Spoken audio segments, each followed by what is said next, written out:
Bonjour, everyone. So, who wants to help me with an experiment? Don't worry, no actual science is involved. This is just a theory I'm positing. My theory is that your 3 favorite animated female characters when you were a child indicated something about you in each of them. You would have one that looked like you, one that acted like you, and one that you desperately wanted to be. Here, I'll show you with mine. We've got the one I looked like, the one I acted like, and today's subject, the one I desperately wanted to be, Megara. My friends call me Meg, at least they would if I had any friends. Okay, so do you mind if, I call you Meg because I really, really wanted to be your friend when I was a child, and I still kind of want to be your friend because your hair and your sass and your dress and everything is just so amazing. Are you always this articulate? Meg is one of the few things that most people can agree actually works in the hot mess that is Hercules, and that might have something to do with how much she's a departure from Disney's standard female leads. One might even call her a problematic fave. Might. Obviously, that term's applied somewhat loosely, as Meg isn't anywhere near the level of, for instance, Severus Snape, but she still has a much grayer morality than the princesses who were in the official lineup at the time. So, my D&D knowledge isn't great per se, but I'm pretty sure she would have fallen on a neutral alignment, which isn't usually how Disney goes with their heroines. I mean, even Esmeralda you could put on chaotic good. Meg is out for herself more than anyone else, mostly because of her ex-related baggage, and she especially doesn't trust men. I mean, I can't say I blame her. After all, they're all monsters. They're murderers. They're rapists. Totally. Oh, crazy ex-girlfriend, we do each other good. When Meg is first introduced, we get the idea that she doesn't really mind working for Hades because she is so clearly disillusioned with the world in general. So her interactions with Hercules are a bit of a wake-up call for her. One could even make the argument that she has the bigger character arc of the 2 leads, and therefore it's her story despite Hercules' name being in the title. Or maybe I'm just gonna make that the argument because this is my show and that's my jam. Obviously, Hercules is still very much our point of view character, but if we view him in the same way we view someone like, say, Nick Carraway in The Great Gatsby, we can allow it to be Meg's story. And even if we don't, without Meg, there isn't much to the plot, as Hades wouldn't have learned of Herc's survival and thus set him on the path to herodom and all that ensued as a result. I mean, the plot only really happens because Hades was trying to prevent a prophecy, which Greek Mythology 101, never try to prevent a prophecy, you just end up making it happen. And also, he could have just killed Hercules after he took his strength. I mean, Hercules wasn't protected by the deal, it was just Meg and... Right. We were supposed to be talking about Meg. Back on track. Because she starts out in a morally ambiguous point, Meg's character arc is a lot clearer than that of Hercules, whose main traits are being nice and naive. Which aren't bad traits to have, but they're not all that interesting either. And even while she's working for Hades, there are flashes of Meg's actual moral compass, even before she officially starts falling for Wonder Boy. Kids? Trapped? Phil! This is great! You're really choked up about this, aren't you? 2 thumbs way up for our leading lady. What a dish. What a doll. Get out of there, you big lug, while you still can. Megara, is that a teeny hint of conscience I spy? This kind of falls to the wayside after the Hydra battle, with Meg retreating back into sassy self-interest, and this is also the point where her official backstory is dumped on us. You sold your soul to me to save your boyfriend's life. And how does this creep thank you? By running off with some babe. Yeah, no wonder she's jaded.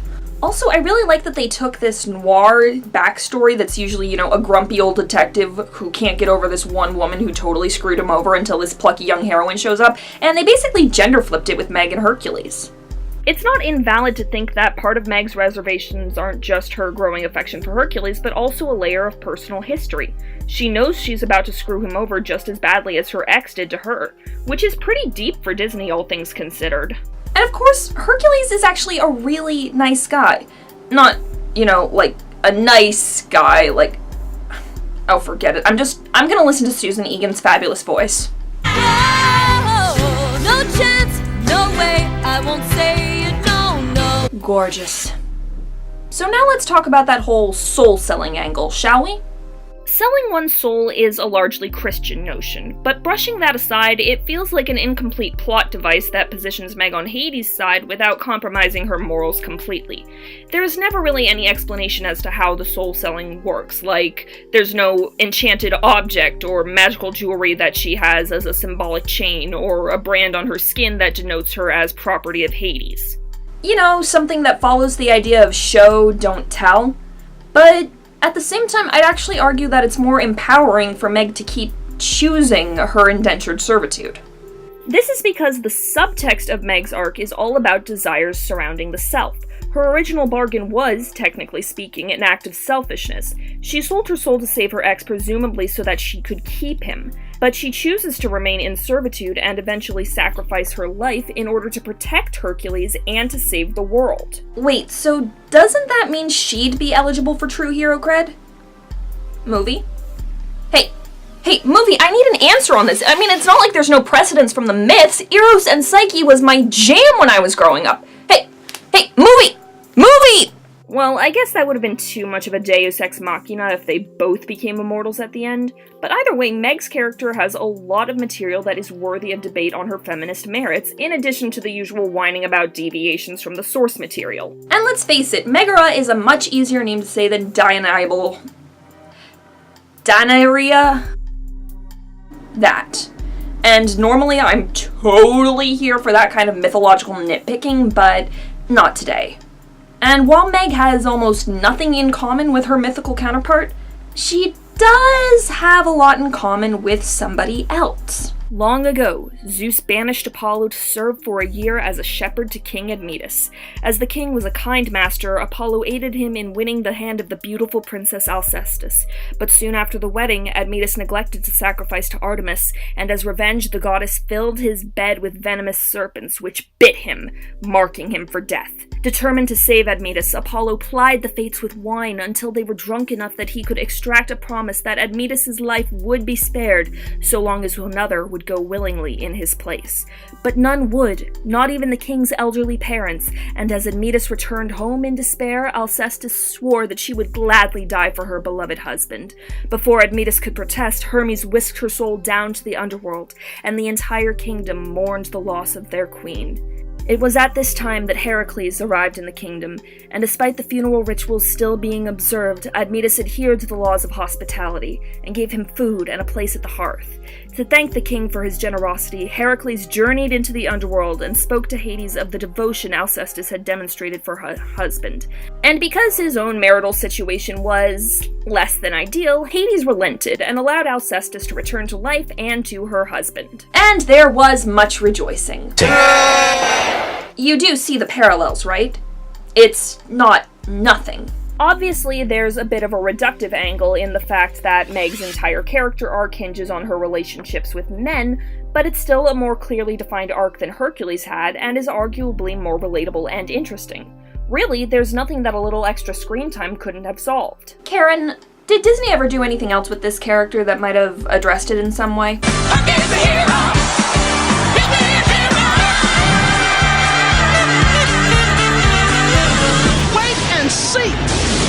Well, okay then. Meg shows up in 2 episodes of Hercules the Animated Series. One of them, Hercules in the Yearbook, is really just a clip show, but there's still some fun banter between the two of them, and they let Susan Egan sing again, which is always nice.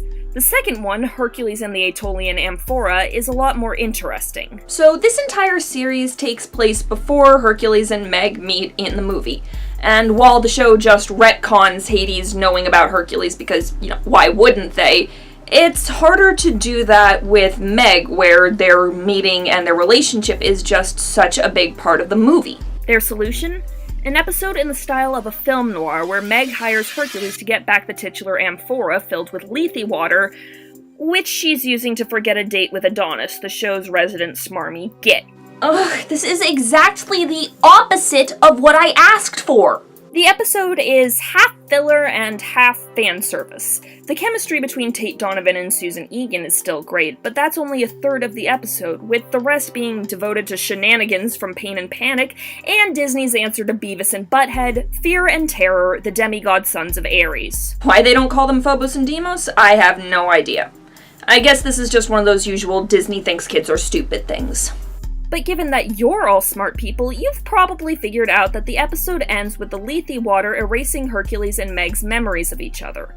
The one interesting thing in this is that Meg's damage is implied to run deeper than previously shown. Like, she almost seems like someone who's internalized years of abuse and constantly takes whatever scraps of affection she can get, which could go a long way in explaining her tendency to date jerks. Seriously, I just want a Maleficent-style backstory for Meg already. Please, please, please, in all its angsty glory.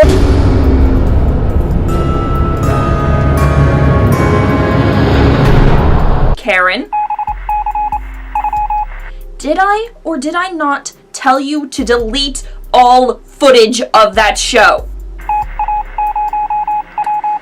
I do not accept excuses. I'm just gonna have to find myself a new lutein. Yes, Megara made a one-off appearance in the 5th season of Once Upon a Time, while everyone was running around the underworld for reasons. I'm calm. I'm calm. This episode, Labor of Love, has Meg appearing in the main story as an unexplained prisoner of Hades, and she spends most of the episode running and hiding from Cerberus before finally helping Hercules and Snow White defeat the triple demon dog. She basically has only her name and her dress in common with her film counterpart, which, you know, might go away in explaining why they didn't bother to use her name until, like, her second to last scene. The only backstory they give us is that she was getting chased by Cerberus in life and that the monster killed Hercules before devouring her too. No, I'm not kidding. Most of this episode's backstory is dedicated to Hercules having an admittedly cute relationship with Snow White, which just kind of cheapens Meg being there even further. Too much time has been spent building her love interest's connection to someone else, making Meg come off as a consolation prize. It's fan service, but without motivation or justification. She and Hercules do have some nice chemistry, though, as they reconnect when the battle is won, and she forgives him for not being able to save her, and this serves as resolving their unfinished business, so that they may ascend together into the good place. Emmy nominee Ted Danson not included. And while it's nice that they get as happy an ending as they can whilst still being dead, Meg might as well have been that damsel doll that was used in the movie for most of the episode. The writers attempt a saving throw by giving her a line about doing the right thing, but it falls flat because this Meg has none of the ambiguity or depth of her predecessor. She's basically an innocent bystander who gets dragged into a traumatic experience for no reason. And the reason that this annoys me so much is the fact that movie Meg is basically gift-wrapped for Once Upon a Time. She has a complex morality and angsty backstory, and they even have an out on the soul-selling thing with the stupid magical hearts. And they blew it! This treatment of Meg frustrates me in the same way that treatments of Padme Amidala and Christine Daae frustrate me. A great character whose potential ends up getting squandered by writers who don't necessarily understand what they have. And I know I'm getting overly pedantic and worked up about something that doesn't really merit it, but I can't help it! This matters to me. So you might tell me that I'm stretching, that Disney didn't think through that. That's why you've got me here to nitpick. Cause folks on YouTube, we always do that. No such thing as easy. Everything needs analyzing. Wanna keep it breezy, but we just keep realizing some films can have never tasted so subjective, so it's worth a shot. Oh, just look around and don't doubt it, no, no. Wake up, slow down, think about it, whoa. So what the hey, let's just see what we've got. Shoo-doo. Ooh, you roll your eyes at feminism, and then the comments start flying. I'll gladly take your criticism if you'll acknowledge at least I'm trying. Sure, it's complicated, but it could be worth your while, so don't blindly hate it or waste time on long denials. It's still gonna show up, so you better grow up, and it's not that bad. Whoa, slow down, chill out, and just give it a chance. Why'd be so bad to have more than romance? I take the hits, gotta take my best shot. Where to win this? Give it more than a glance. It's feminist, so expect it. There's no reason to reject it. So stick around, you could find out a lot.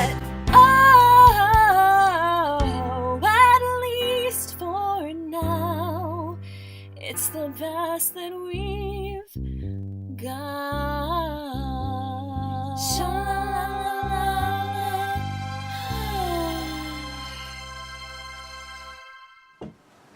Karen, did I just sing an entire musical number about my feelings?